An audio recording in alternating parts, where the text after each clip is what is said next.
Good morning, and thank you for joining us here at the base of the Iowa State Capitol for the Iowa Now Virtual Roundtable. We appreciate you taking time out of your day to hear from our panelists and learn more about what Iowa has to offer for businesses.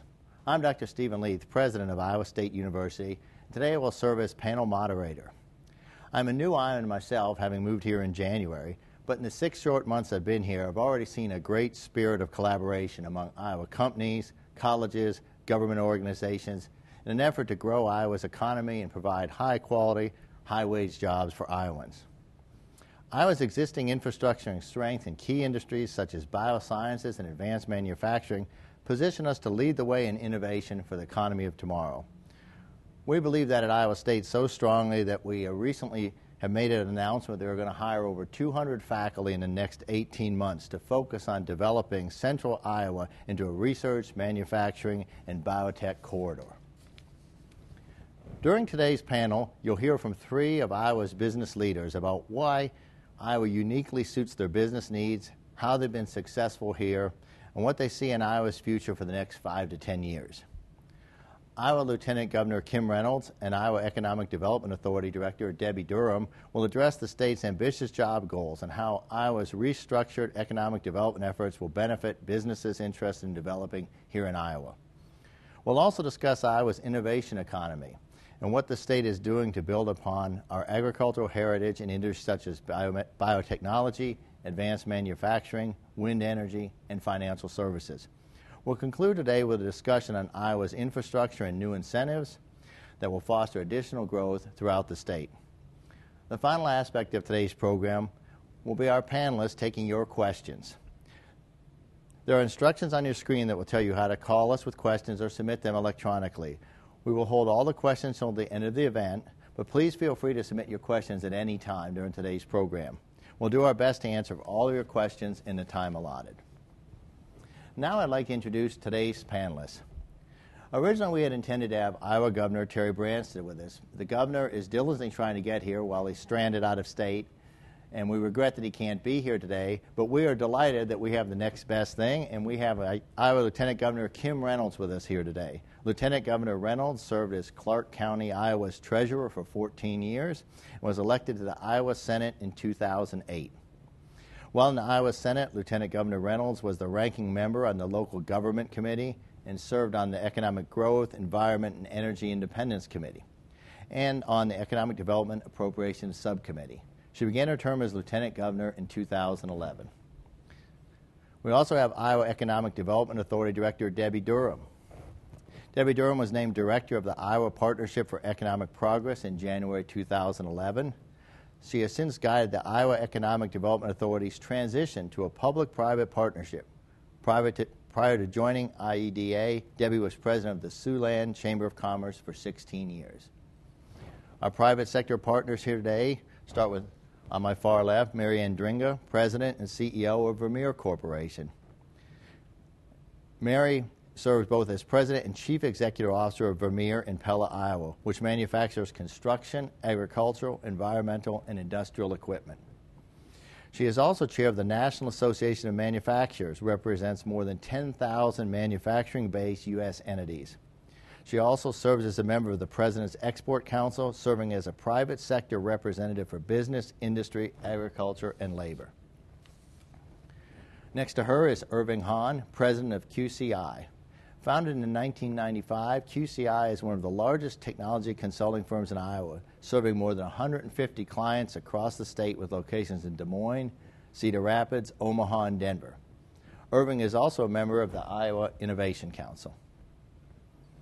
Joining us soon on his way in from Brazil will be Larry Zimpleman, Chairman, President, and CEO of the Principal Financial Group. Larry Zimpleman is Chairman, President, and Chief Executive Officer of Principal Financial, headquartered here in Des Moines. Founded in 1879 and a member of the Fortune 500, Principal Financial is a global investment management leader, including retirement services, insurance solutions, and asset management. The Principal serves some 17.3 million customers worldwide from its offices in Asia, Australia, Europe, Latin America, and the United States, with its headquarters right here in Iowa. So what we'd like to do now is go to our topic areas, and we'll have our panelists weigh in for us. The first thing we'd like to discuss is where our panelists think Iowa is now in its development, and what will Iowa become in the next 5 to 10 years. Maybe we could start with you, Lieutenant Governor. Okay, thank you very much, President Leath. And again, Governor Branstad extends his apologies for not being with you here this morning. The Governor and the First Lady were actually celebrating their 40th wedding anniversary, and because of travel delays, we're not able to make it here today. But I'm extremely honored to be here representing our administration. When the Governor Branstad and I ran for office, we had a very focused agenda, which was very bold economic goals, creating 200,000 private sector jobs, raising family incomes by 25%, restoring Iowa's education to leadership in the nation, as well as reducing the size and scope of government by 15%, and a new one of making Iowa the healthiest state in the nation. We have worked very hard to accomplish that. We have brought stability back to the state budget by balancing the budget, spending less than we took in. We actually are spending 97% of existing revenues. At the end of this fiscal year, we'll have a balanced budget. The emergency cash reserves will be funded with a modest surplus at the end of this fiscal year. We redeployed the economic development by putting in place a public-private partnership, which is very focused on initiatives and incentives that help grow business growth, as well as very results-driven, and Director Durham can talk about that a little bit later. We continue to look for ways that we can reduce the tax and regulatory environment, and because of some of the significant and tough decisions made in the first 2 legislative sessions by our administration, we feel that Iowa is really poised for some significant economic growth over the next 5 to 10 years. So I believe we have the infrastructure in place to really experience some significant growth. Excellent. Did you want to add to that, Debbie? Certainly would. I mean, as the Lieutenant Governor talked about, we felt like we first needed to change the delivery system of economic development in the state to be much more nimble and much more proactive. And so the first thing we did was engage CEOs, such as Mary and Larry are 2 that serve on the Governor's Strategic Thought Leader Board. And their role is to basically tell us about emerging markets, competitive forces within their platform. And we identified those industries that give Iowa the greatest growth potential and the greatest wealth creation potential. So they are guiding the strategic efforts of the state, everything from legislative incentives to regulatory reform to just streamlining processes. And even talking about how we remarket and rebrand Iowa in an international marketplace, which is the other focus. Everything we're doing now, as if you've seen Dr. Leath, is really taking that international flavor, global marketplace. We understand that's where the market is. That's where we're going to see new opportunities for growth with our companies. Well, thank you. One of the reasons I came to Iowa is because I believe in innovation-focused research. I think when we can bring together the best minds in the private sector and in academia together, we have our greatest successes. I believe Iowa is poised to capitalize on its success in a number of scientific fields, and I'm leading Iowa State's effort to partner with companies like DuPont, Monsanto, and Syngenta right here in Iowa to build the next research park here right in central Iowa. So what I'd like to do is go to our industry panelists and ask them, why is Iowa the right place for you? Well, thank you, Dr. Leath. Our company's been in Iowa nearly 65 years, so we've grown up here, but we've also intentionally decided we want to stay here. And it's a lot of reasons, but just kind of the top reasons would be the fact that we have a very pro-business environment here in the state. We have a great workforce, and we have a great quality of life for our team members. I mean, that's a really important thing. We don't deal with all the traffic and the air that's not as clean as we find in some other areas of the world and of the United States. And then I also want to make a point that we have found the state to be a great place for collaboration. A lot of public-private partnerships, great collaboration between industry and the universities, also between industry and our community colleges, and that makes for a super environment. I would echo that, Mayor. I think that the cohesiveness that you see in the state today between our government leaders, private industry leaders, the academic leaders at the Regent universities and as well as at our community colleges, all of that together creates a tremendous sense of community that's going to help Iowa drive into the future to expand. You know, you need to have innovation to be able to get into new markets with new products. You need to have the workforce to be able to support that. And it takes that same strong sense of community sustained over a long period of time to be able to be successful in that regard. So I think that we are very well positioned going forward, and I'm very optimistic about business here in Iowa. Very good. Well, like many of you, I've been fortunate to have traveled the world. I've lived, studied, and worked in a number of interesting places. And my personal life's work has been research and discovery and pushing the boundaries of scientific understanding. And one thing I've learned is where you work, the environment in which you work, is critically important to your success. And as I came here to Iowa, I quickly learned that Iowa has a supportive, pro-business government infrastructure, supply chain partners, a very low cost of doing business, an educated workforce, a central location right in the middle of our great country, and a very high quality of life. And based on that, I'd like to hear from our panelists what specific things in Iowa are benefiting your company or promoting business here in Iowa. Well, I can start with that, Dr. Leath. First of all, we have a right-to-work state here in Iowa, and as a manufacturer, and I know for others in the industry as well, that's an important point. Secondly, we've got some great opportunities with the Iowa R&D tax credit, and I know our company has used that opportunity to continue to reinvest in innovation and research and development since the mid-'80s, actually. We also have really appreciated the Iowa machinery and equipment sales use tax exemption, and also the property tax exemption. Those are been good incentives for us to continue to reinvest back in our company. Through the years, we've taken advantage of the various new jobs training programs that have been in the state, and that's very helpful. We have a great workforce, but in manufacturing, we're always upgrading the way we do manufacturing. We need a different skills level today with all the technology. And so we really appreciate being able to use some of these new job training credits. And I also just want to mention that something that I think is fairly unique in the state of Iowa and has been a huge help to our company is the shared work program. That was established, I believe, in the early 90s by Governor Branstad, who was in the governor's seat then.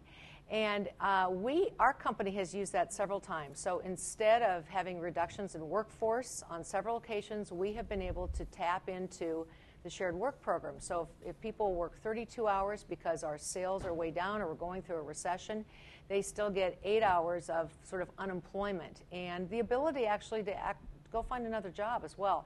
And that helps us keep a skilled workforce, a workforce that has the medical insurance that they need, and we've got a clinic on our campus, so free use of the clinic.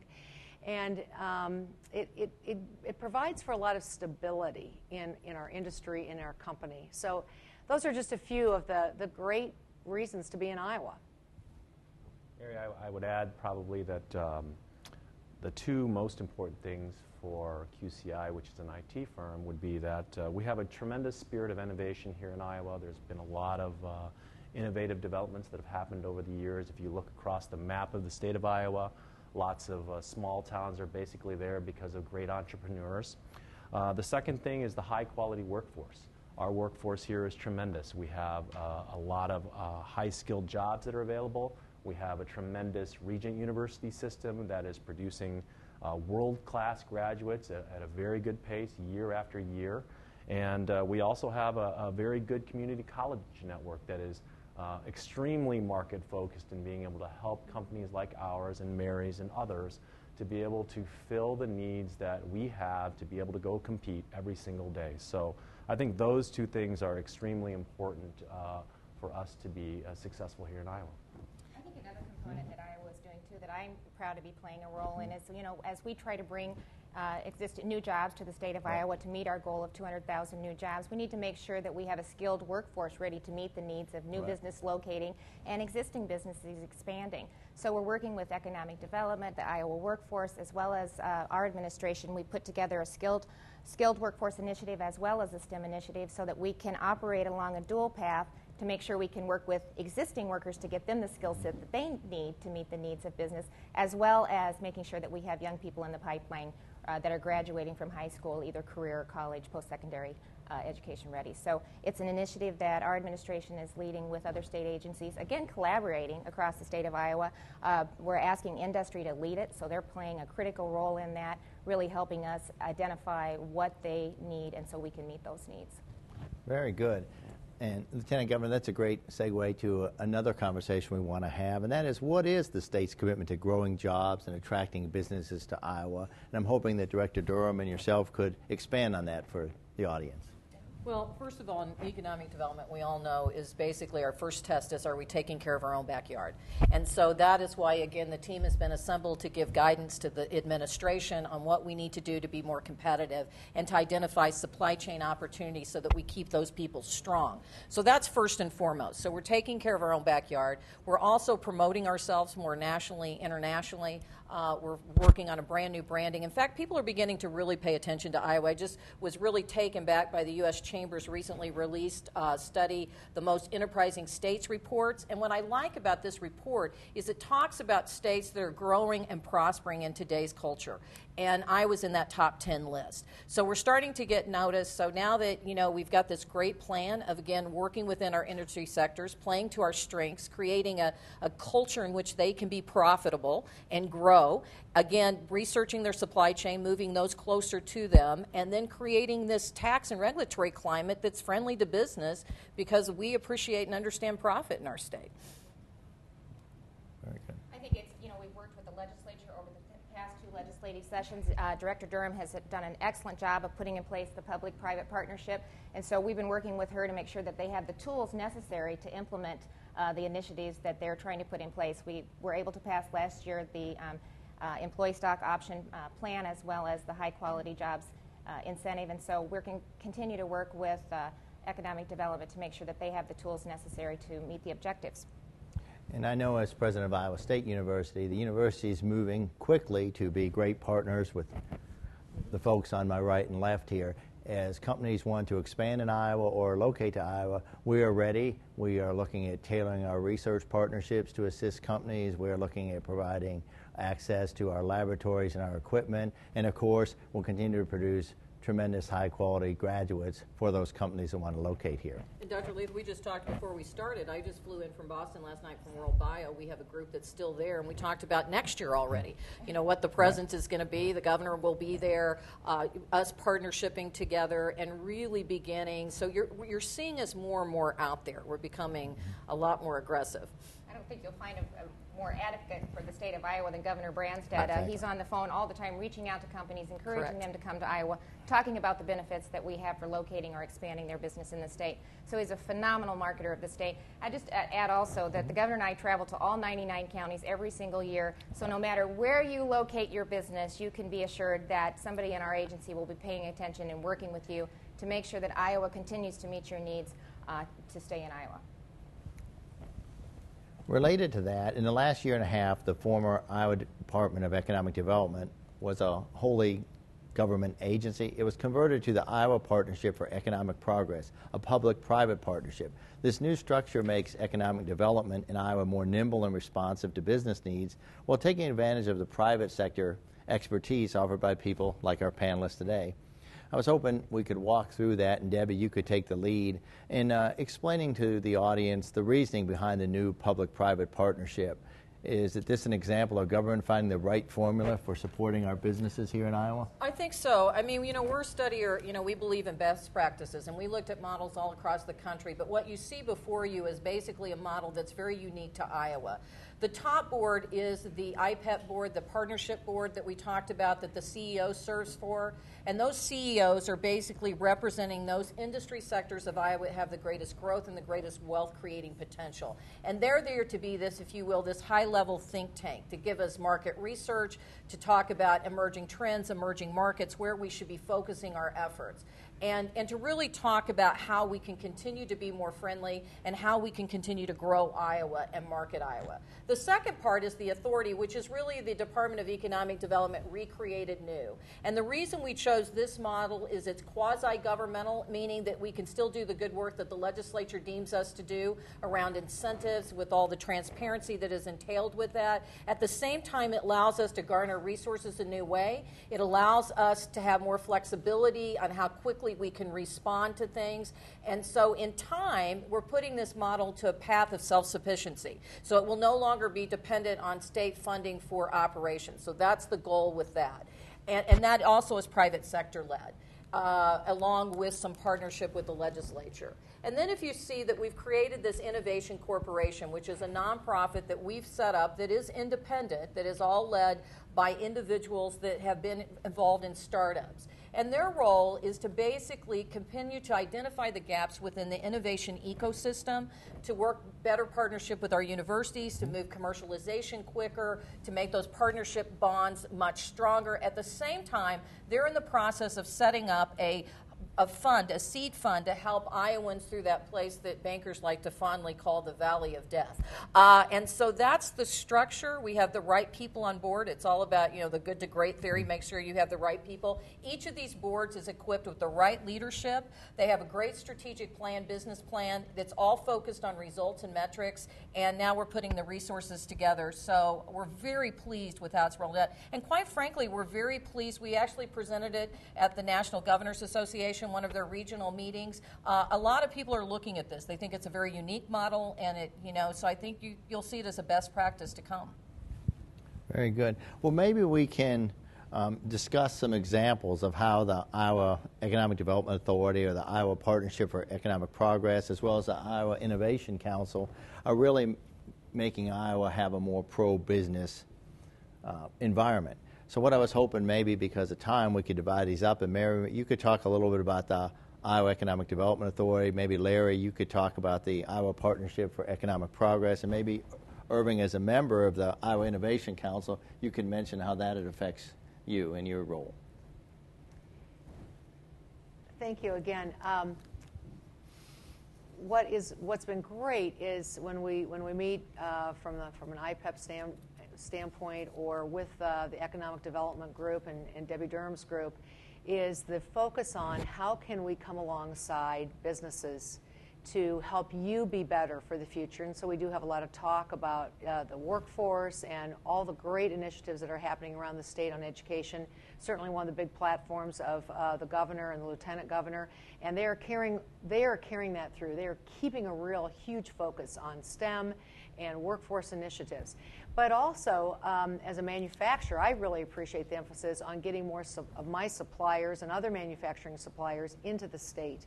And so there's opportunities, there's incentives to bring companies into the state or to relocate or to expand in the state, and that is very helpful. A lot of folks don't understand this, but 18% of Iowa's gross state product is from manufacturing.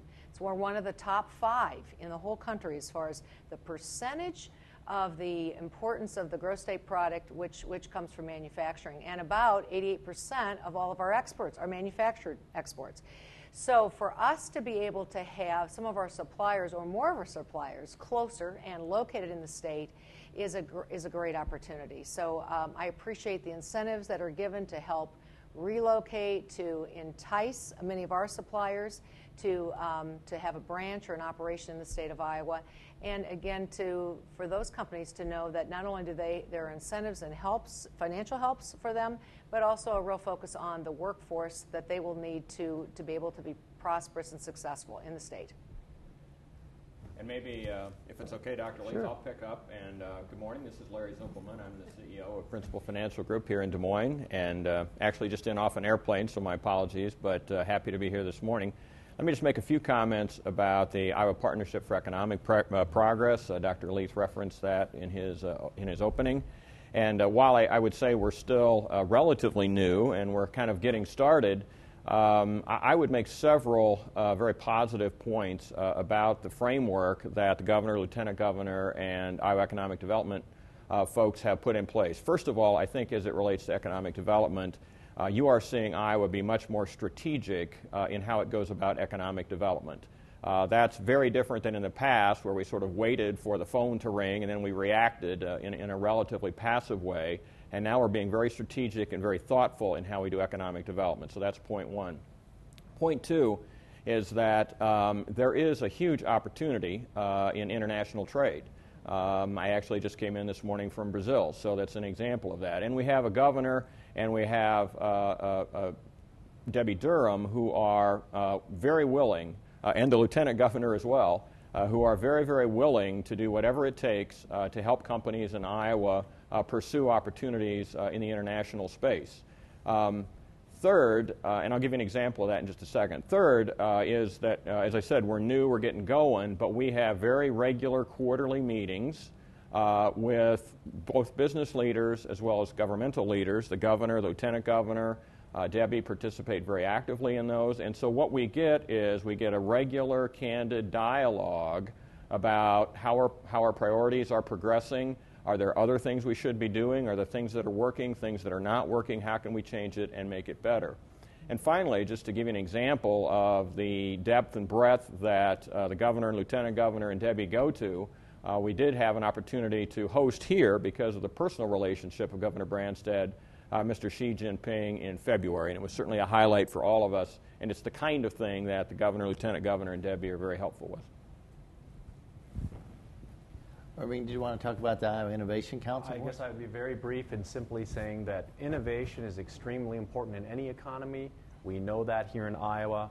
Debi and this administration have done a fantastic job in doing something very fundamental in formalizing its importance by embedding the Iowa Innovation Corporation into the formal structure, and I think that's a really good sign for things to come down the road.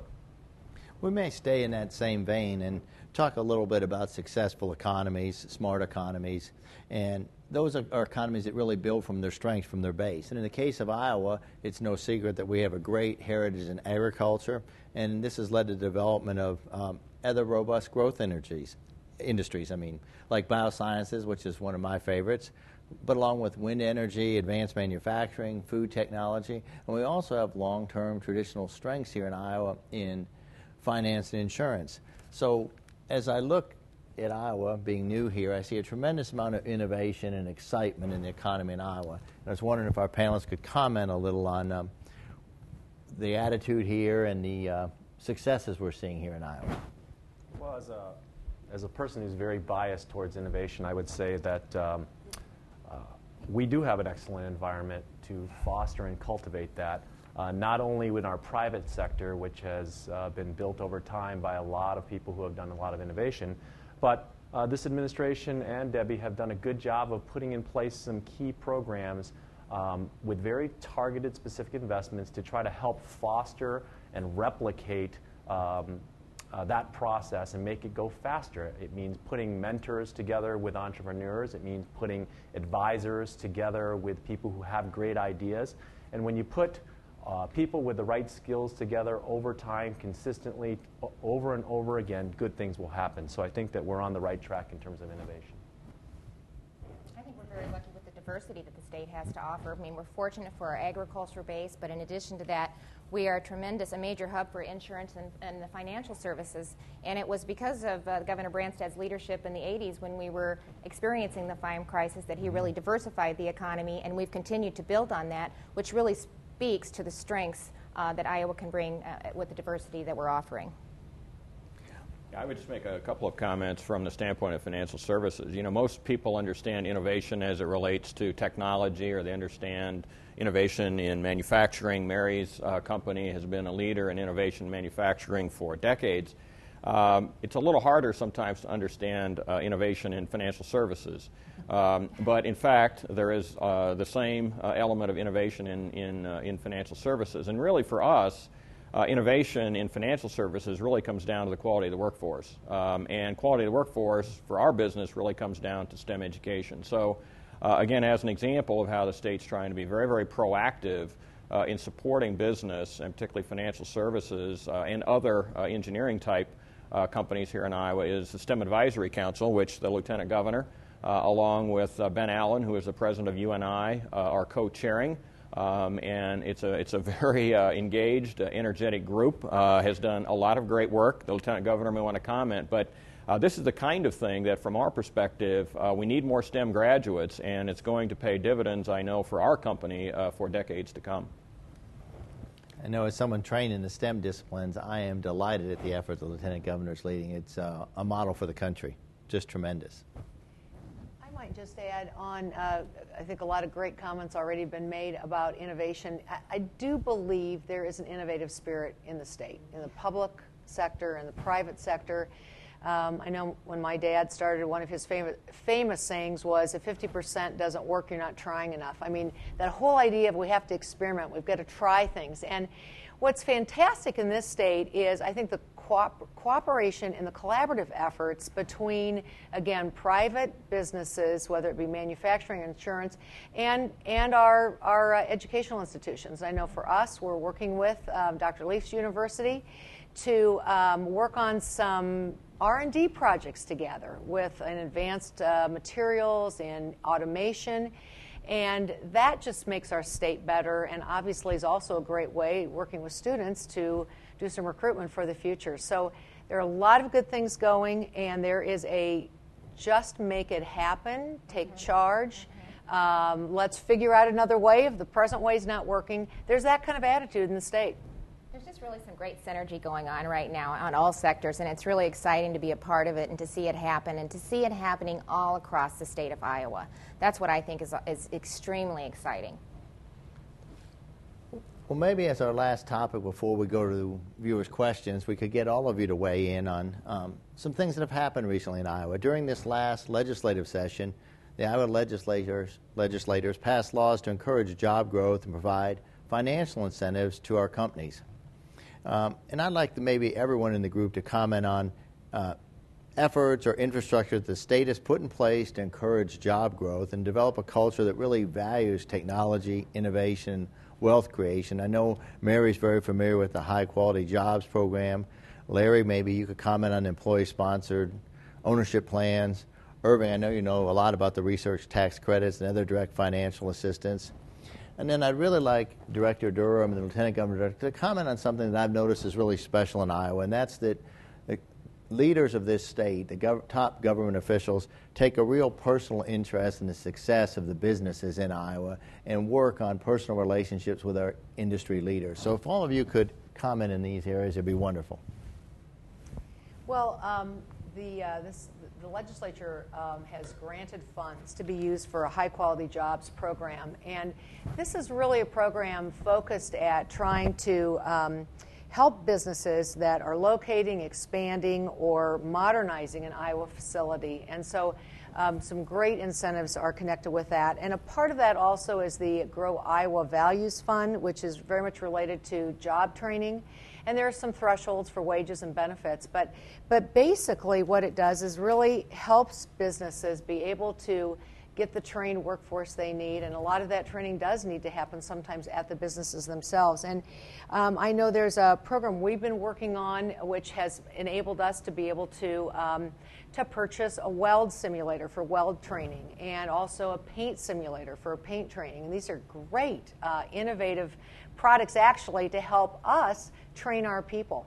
I know we're also starting to work on a scholarship program where we're going to be coordinating and we'll be initially, helping with the funds and for the books and the tuition, but to get more young people who are interested in advanced manufacturing jobs. So some scholarships that we are going to benefit from some Iowa funds to help with that. So that's just one of the great programs. Irving, go ahead. Yeah, I think that the research tax, the research activities tax credit is fundamental to what we do here in the state. Research drives innovation. We want that kind of activity here, so it's very important that the legislature and the governor put that in place or kept that in place. There are other important programs here, including the demonstration fund, which is a good way for our state to make small matches to private investment in small companies that we think are going to thrive and become the large employers of the future. We also have a very innovative student internship program, which is here to design to attract our young people to take jobs here in the state and get them acclimated to a lot of the large companies and small companies that we have here in hopes of keeping that precious homegrown talent here in the state of Iowa. And one of the most important things I think the director has done is really back what's called the Iowa Innovation and Commercialization Network, which is basically a mentoring program to help small businesses become more effective, do a better job at selling, do a better job at developing their product, do a better job of going to market. And while that's not necessarily a direct financial assistance program, its benefits are tremendous, and it's a good way to use our money. Maybe I'll make a few comments, Dr. Leath, about employee stock ownership plans that you mentioned. I had the good fortune to actually grow up in Iowa, and I'm very familiar with the depth and breadth of the state of Iowa. And we travel around the state of Iowa.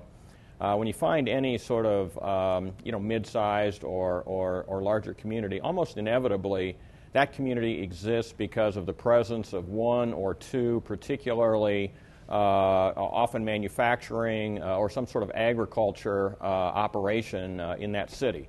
And in most cases, those are owned privately. And in many cases today, those owners are in their 50s, 60s, or in some cases their 70s.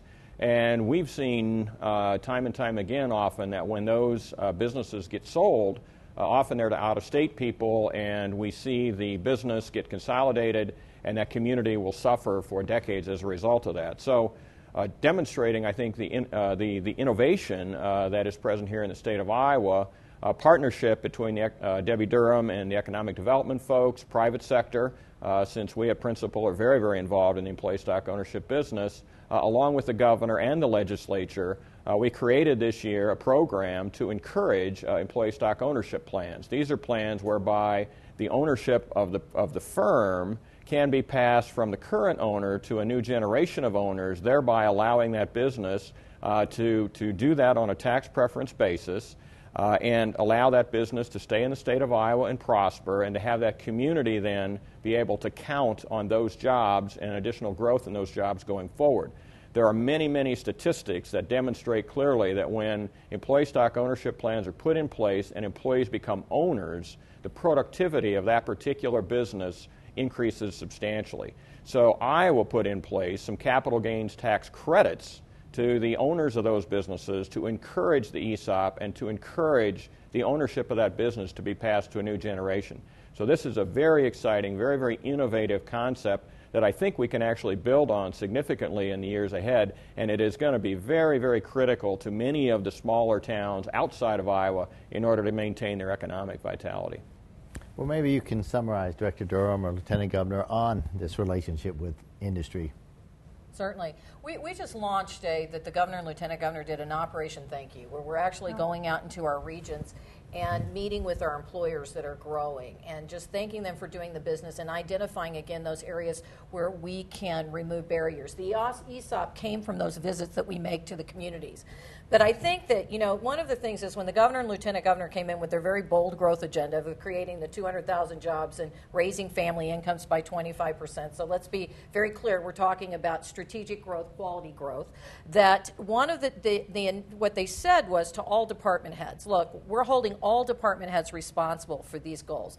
Now that in and of itself is a very critical statement. So that means that I am daily on the phone with the director of the transportation department, the director of DNR saying, can we realign your 5-year plan to meet these industry needs on these roads going in? Or can we expedite permitting and not make it so capricious that it's very clear what industry's expected, and if industry does it, then we can expedite that. In fact, we just did a project up in Osage of Valent. It's an international investment that came in. The governor and I, and Lieutenant Governor, we met with them. We promised expedited permitting as soon as they meet the various thresholds that's outlined for them very strategically. And the CEO wrote the governor the great letter that says, you said it, but we didn't really think you'd do it, and you exceeded all of our expectations. Excellent. Yeah. And we're hearing that. And Dr. Leath, because we pick up the phone and call you and say, is there a way that we can make some adjustments here to make this more flexible for companies? That's what you get when you come to Iowa. You get the whole team. You get us engaged from day one till, whether you've been here 60-some years or, we're here for the duration, and you have access. Well, it's an unprecedented level of coordination. I've never seen anything like this. I was only in the Senate for a couple years, but from a local government perspective, spent a lot of time lobbying the legislature on issues that impacted local entities. And so it really allows us to eliminate the duplication, to streamline the process, to meet the needs of business much more quickly. I talked about earlier traveling to all 99 counties, but it's so beneficial to the governor and I, because it gives us the opportunity to sit down with a business owner, not only to tour their facility, but to say what's working, what's not working. It allows us to scale up really positive things that are happening with existing businesses and education in other areas of the state. So it's a wonderful, and it also allows us to react more quickly to their concerns, because we're there, we can get on the phone, we can contact Debbie, we can contact Director Gipp and say, here's the issue they're dealing with, how can we eliminate this, get past it and move on so they can do what we need them to do, and that's expand and create jobs and grow the economy in Iowa. Very good. We'll continue our discussion, but we do want to take some questions from our viewers, because we want to be as responsive and sensitive to the viewers out there as we can be. And the first question to come in is really directed at Larry Zimpleman, and that question is, what is it about Iowa that caused the state to become a financial services powerhouse, especially in the area of insurance? A lot of people are surprised at the size and scope of that industry here in Iowa. And Larry, I'm sure you can address that. Well, first of all, I like the term powerhouse, so that's a good start. In our case, and in the case of about half of the industry, I would say, we started here a long time ago. In our case, we started in 1879.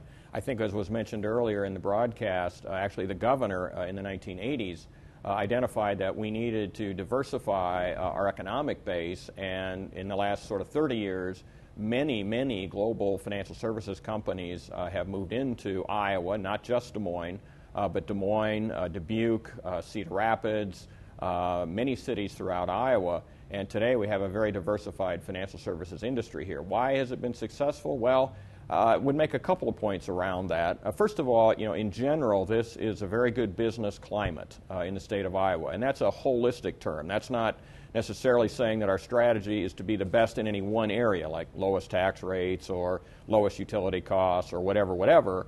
But I can tell you that overall, it's been a very good business climate to operate in Iowa. Second thing, which is really critical, of course, is you have access to a well-educated workforce here. In financial services, again, our assets walk out the door every night. So our ability to have a good quality of life and a well-educated workforce is critical. And the third and final one that I would say has been key is what I would call enlightened regulation. And I choose that word enlightened, very deliberately. I'm not suggesting that it's easy regulation, but I am suggesting that it's enlightened regulation. And while we're more of course, tied to the insurance regulatory environment, I can tell you from other business leaders across the state, it would be the same thing if I was talking about transportation or agriculture or manufacturing or anything else. So again, we have officials here and regulators here who I think understand their role and the need to balance, and they've done it very successfully over a long period of time, and it's just the DNA of the state, if you will. So I think those are things that have been helpful to us. Anybody want to add to that from their perspective on why they've been successful in some of their areas, such as you, Mary? I know there's a long-term history in agriculture, but your company is brands far beyond agriculture now. Again, I think it's, to Larry's point, it's the business climate that really comes along, the government that's coming alongside, and particularly this administration that's coming alongside businesses to help us be successful. And listening to what our needs are. I think the size of our state is actually, I know it's small, but because of that, we actually work together well. Another thing, which it was near and dear to my heart, is the focus on continuous improvement. And there are a lot of companies that are on the lean journey, always looking at how can we add more value for our customers. And not only is it just industry or manufacturing, there have been some really good lean thinking in academia, in healthcare, and in government. And I think that's another benefit of our state, that we have a culture of always looking for a better way to do things. Some people have asked me what caused me to leave a great university system and come to Iowa 6 months ago. And from a new person's perspective, I want to add that This is a great state and a state with tremendous collaboration. And what struck me when I came to Iowa was that every single person at this table, every single person I've encountered in Iowa wants the state to move forward in a positive way. And this is an exciting thing to be part of. I've never seen a state with so many assets in place and so much potential and such a collaborative group from government officials, industry partners, and academia working together. So as I look towards the future, it's extremely bright for Iowa, and I would encourage everyone in business to take a look at Iowa if they really want to look at a place of opportunity.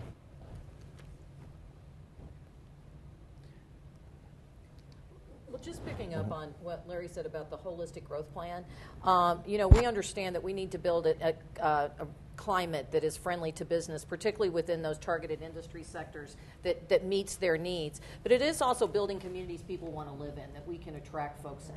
And it's like I stated earlier, Iowa's getting really, people are rethinking Iowa, and we're seeing all these new rankings like, Kiplinger saying that Des Moines, our capital city, is one of the best cities to live, work, and play. And so we've spent a lot of time building that quality of life infrastructure. In fact, I would even send an invitation out to our audience that we have a thing here that the Des Moines Register does every year called Ragbri at the end of July. So if you want to get on a bicycle and experience in Iowa up close and personal, we will travel you across the state of Iowa, and you will get to experience Iowa hospitality and see all that we have to offer. So we really do take it, we're really focused on sustainable quality growth going forward. Because Director Durham, you have a team. I have a team. We have, your other goal. No better way to see Iowa. Correct. Well, your other goal is becoming the healthiest state in the nation. So we actually have a team. See how coordinated we are. Yeah, we'll see how that goes. But Director Durham's talking about quality of life, and in fact, another question's come in for Larry Zimpleman, which is specifically, can you talk about the quality of life in Iowa as a benefit for businesses?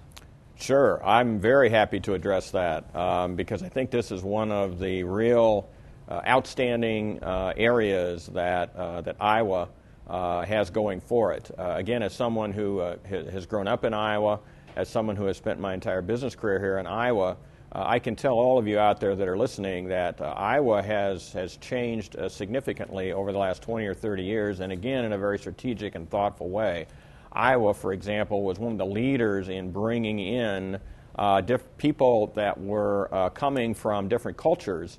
Really started with, in the 70s, frankly, with some of the Cambodian and Vietnamese, and Iowa has become a very, very diverse state over the last 30 or 40 years, and we think, at least from our perspective, that's a very, very critical element to quality of life.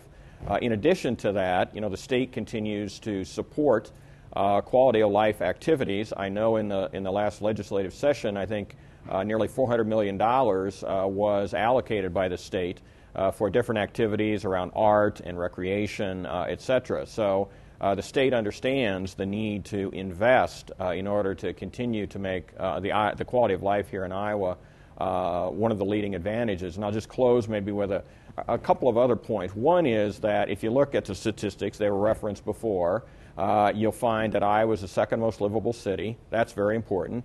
Safety is something, personal safety is something that's important to all of us. You'll find that Iowa is the sixth safest state, so has the sixth safest neighborhoods. Frankly, I'm surprised it's not the first, but nevertheless.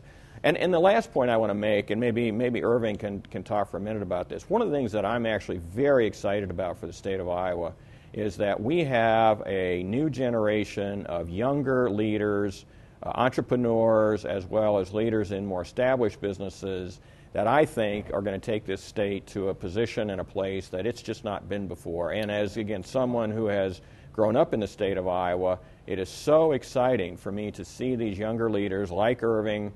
I was on a search committee that selected our leader for our partnership here in Des Moines, the central Iowa area, 39-year-old person. This is the type of opportunity that I think we offer, not just to entrepreneurs, but to younger people in general.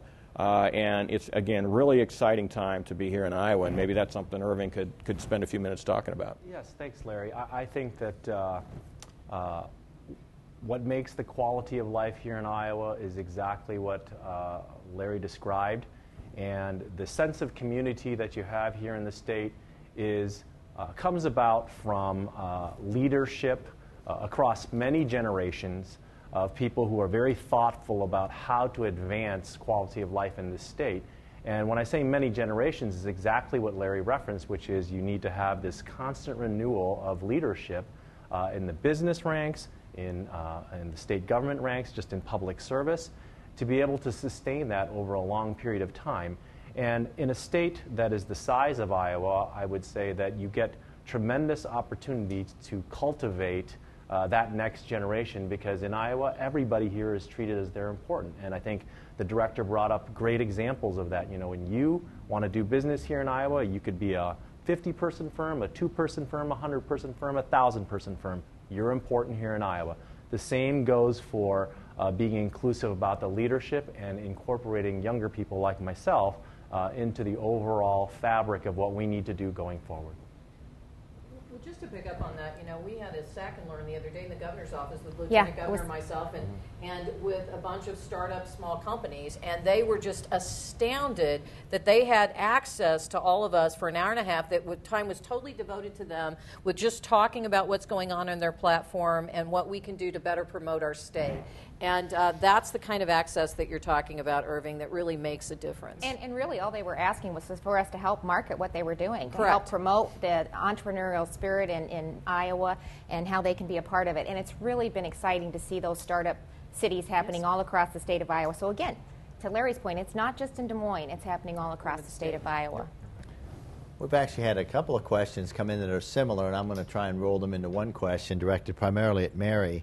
The first one had to do with, for manufacturing companies like Vermeer, logistics is key to getting goods to market, and how has Iowa's infrastructure helped you in your business? And a parallel question came in on what role are transportation companies such as railroads, trucking firms, et cetera, playing to support Iowa's overall growth? And hopefully you could touch on that. Well, logistics certainly are very important for us as manufacturers. I know for our company, about 30% of everything we build in Iowa goes outside the United States. So here we are kind of in the middle of the country, which is great because we can go north, south, east, west. And I know in Iowa, just about 2 months ago, because I was able to speak at it, there was a Midwest Shippers Conference, and it was all the logistical people coming together from a 5-state area, really talking about how they could come alongside even better in the future for to help manufacturers and others who are transporting goods and services. But you know, even to Debbie's point about a rag bride going across the state, which is a phenomenal event that happens in Iowa, the fact is we have so many hard surface roads, and that is helpful. And I know that there are different things that are being looked at all the time. In my area, there certainly are better access to I-80, for instance, or I-35, and what roads maybe need to be changed or tweaked, as well as airports. Airports are also being looked at, and whether it's Des Moines or it's regional airports, that's another important part. And I know that there's getting to be more opportunity for shipping, even using the 2 rivers. We've got rivers on both sides of us. So we have good logistics, and we actually have not, and we've been on a nice growth pattern here for the last 3 years after the 2009 financial crisis, but we've had a very nice growth pattern. And I would say that we actually have not had problems getting the trucks that we need, in particular to get to either the rail or the ships.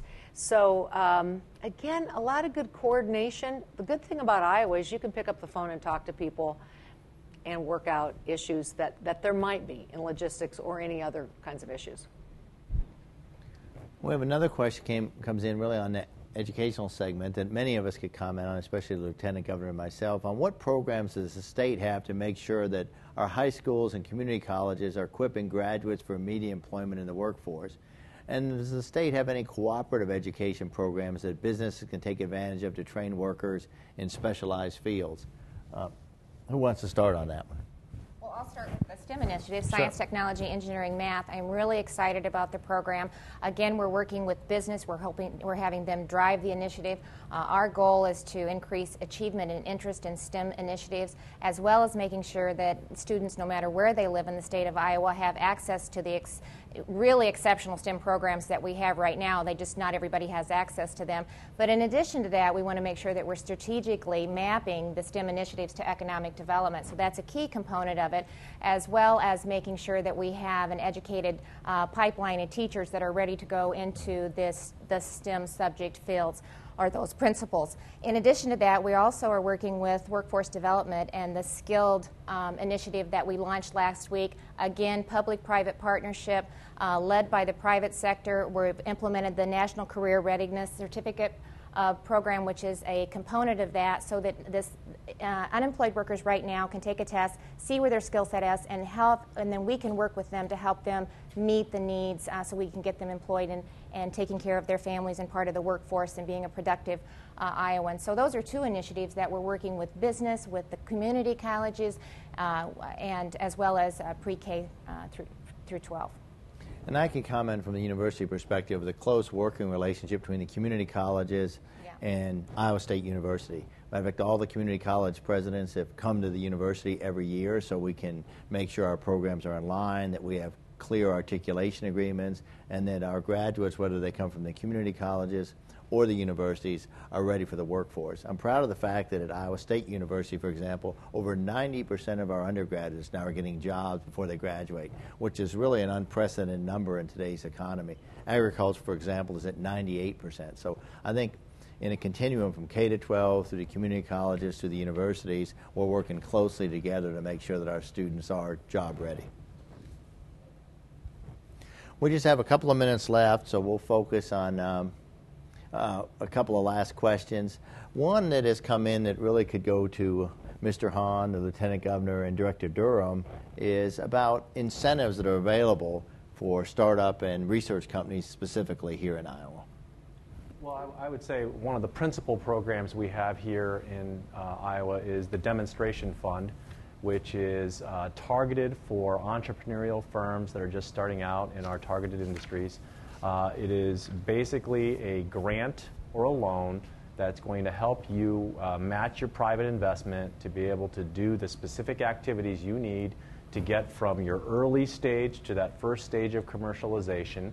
And not only are you going to have access to money, we're going to provide you with a lot of expertise and other support as part of that to kind of help those young companies thrive here. So I think it would be very attractive for any company out of state to look to locate here simply because of that. There's another brief comment or two, and then we'll wrap up. Well, I certainly think, and it's been mentioned to before, is the R&D tax credit. It is a 6.5% fully refundable. It's one of the most competitive R&D programs in the nation. And then there's an ability to get a supplement. That's why you just saw Pioneer come back with another big research facility that we assisted with. That's why when we were at Rockwell Collins doing our Operation Thank You, Clay Jones, their CEO, talked about that, they're doing all their research in Iowa, or the majority of it, because of the R&D tax credit. So you take the startup funds that Irving's talking about, you talk about the seed fund that we're developing, and then you overlay that with the R&D. And I would say that from an innovation platform, from incentives and creating a culture, that we are well situated going forward. Well, folks, I want to thank all of our panelists today, especially Lieutenant Governor Reynolds, Director Durham, Mary Andringa, Irving Hahn, and Larry Zimpleman. And I'm Steve Leath with Iowa State University. If you would like to view this virtual roundtable again, it will be available for playback on the Iowa Economic Development Authority's website at iowaeconomicdevelopment.com. If you have specific questions or you'd like more information about any of the opportunities in Iowa, please email us at business@iowa.gov. Again, that's business@iowa.gov. I want to thank all of you for joining us today, and we look forward to hearing from all of you and working together to find ways that your business can locate and succeed in Iowa. Thank you very much. Thank you. Thank you.